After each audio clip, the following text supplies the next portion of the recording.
Hey everyone, hey, it's Ed Gutowski, and I wanted to create a video where I kind of give a little bit of a lecture on the short story, The Ones Who Walk Away from Omelas.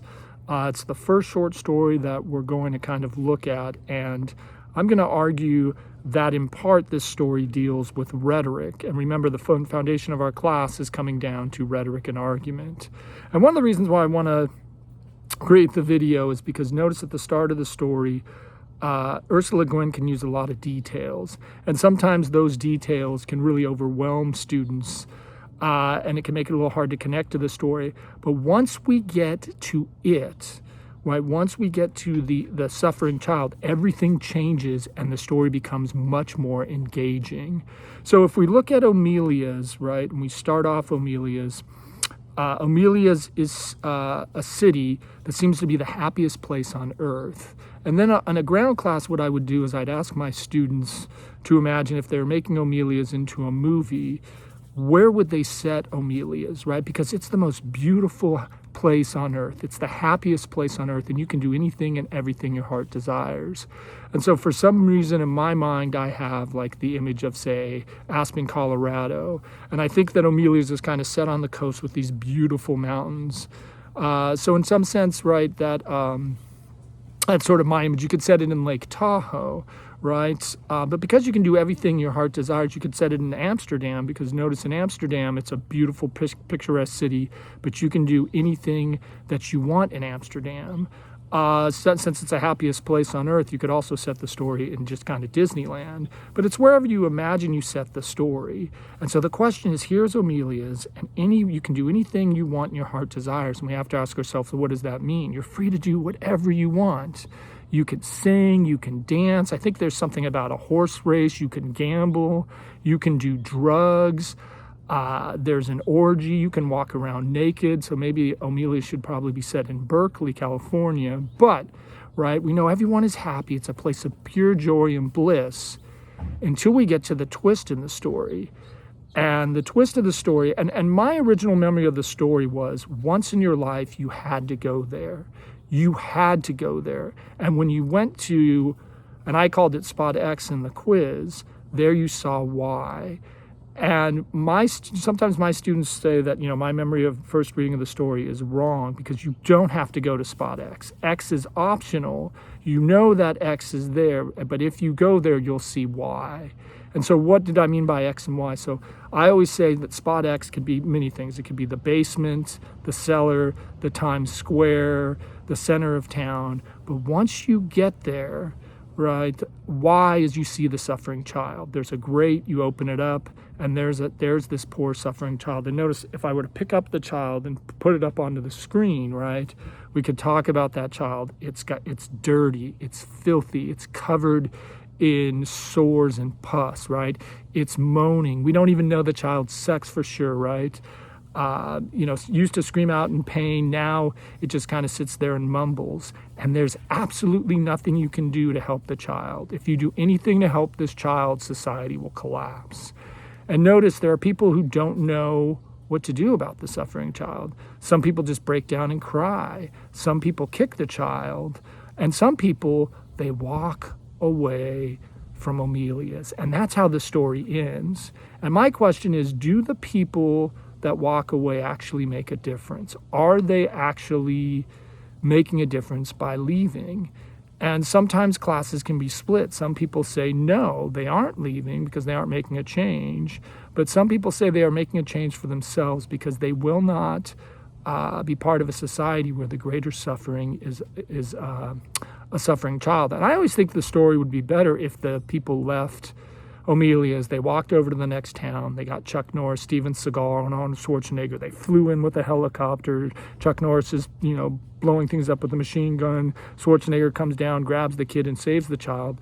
But notice, you can't do that, because they say if you do anything to help the child, society will crumble. There is nothing you can do to help this poor, suffering child.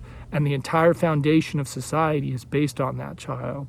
So the key to understanding Omelas is to ask, what does the child symbolize? What does the child represent?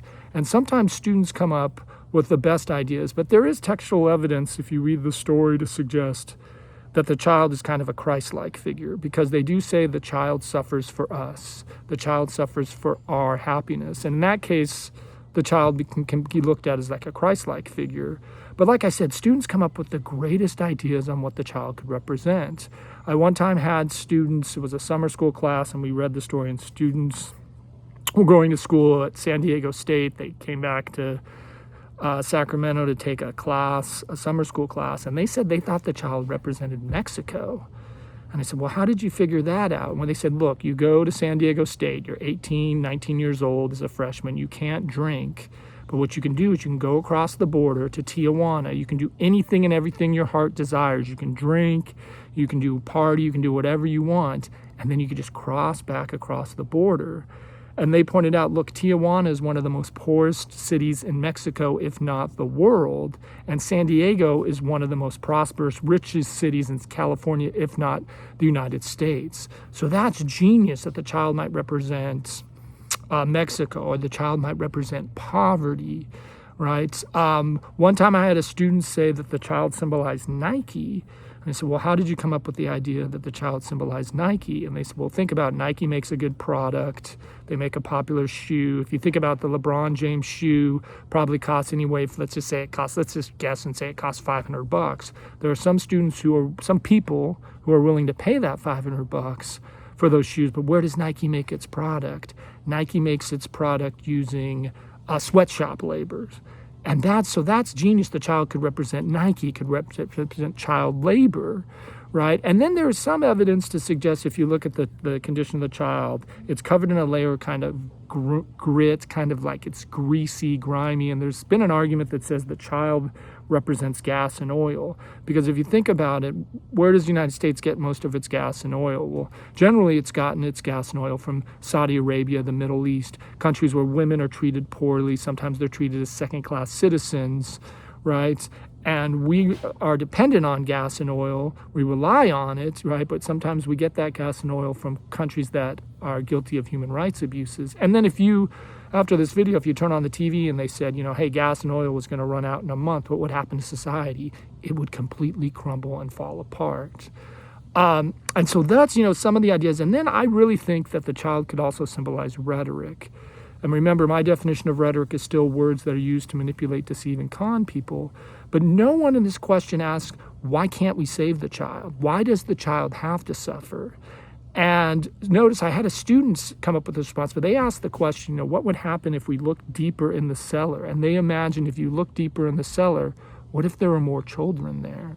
Or if there are more children there, that means they just replace the child with another child. And it begs the question, why can't we save the child?